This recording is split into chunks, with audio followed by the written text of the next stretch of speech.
Hi guys, today we're going to learn how to record and edit a little bit in Bandlab. So the first thing you're going to do is go to bandlab.com.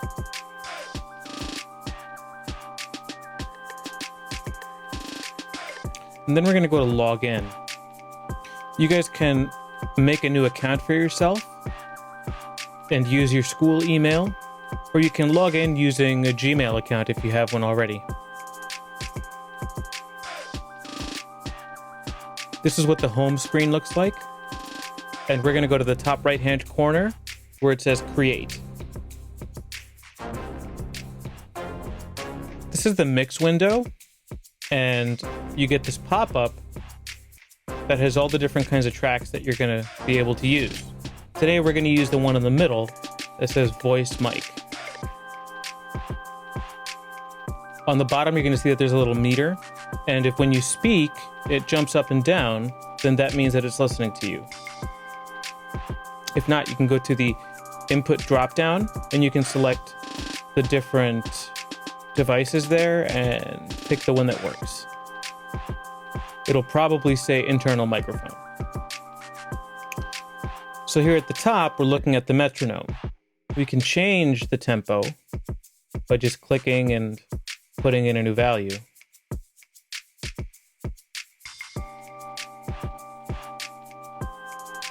We can also change the time signature by clicking each of the numbers and adjusting them.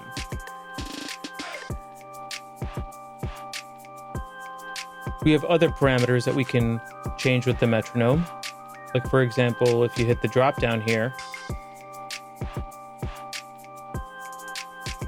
if you go to this drop down, you can change the metronome sound. I'm going to leave it on default. You can alter the volume and the amount of beats that you get for a count-in, but I suggest you leave it at 1 bar. This is the main track where you're going to be recording, and I'm going to rename it.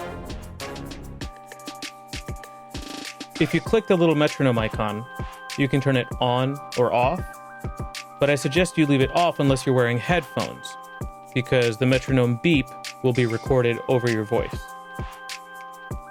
Now we're going to record. I'm just going to count to 4.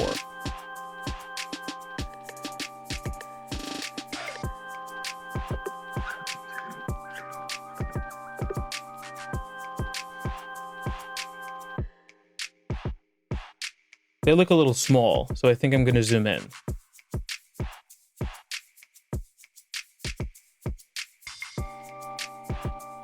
If you notice, they're not lined up with the different beats.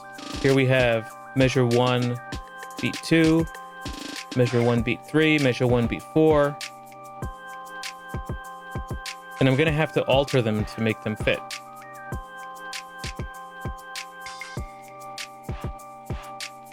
The first thing I can do is trim with that little icon on the bottom. Just drag it to the beginning of the first sound. And then I can drag the whole clip back to the beginning. Now that lines up with beat 1.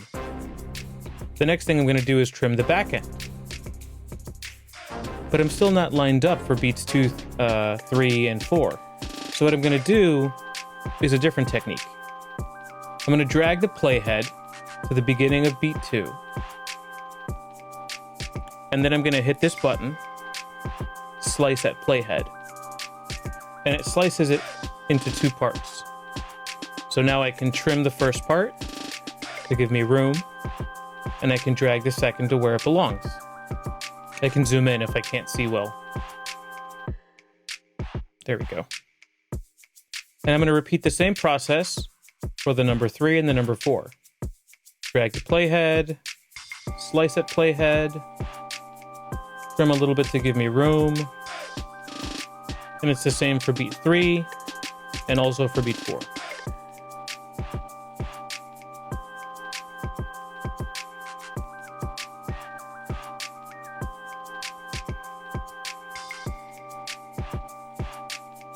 Now I can press play, and we can hear what I've done.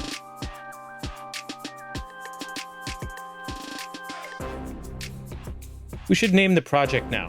So I'm going to go to the top, and I can just highlight the project title and change it. I can also save it.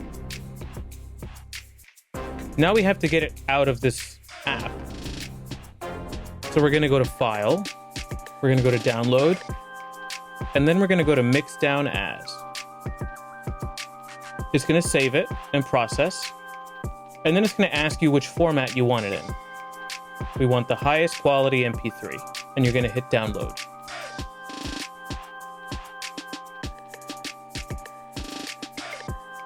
To find it, you're going to find it in the Downloads folder. So now you can upload it to Teams or wherever you need it. All right, guys, I hope that was helpful. Have a good one.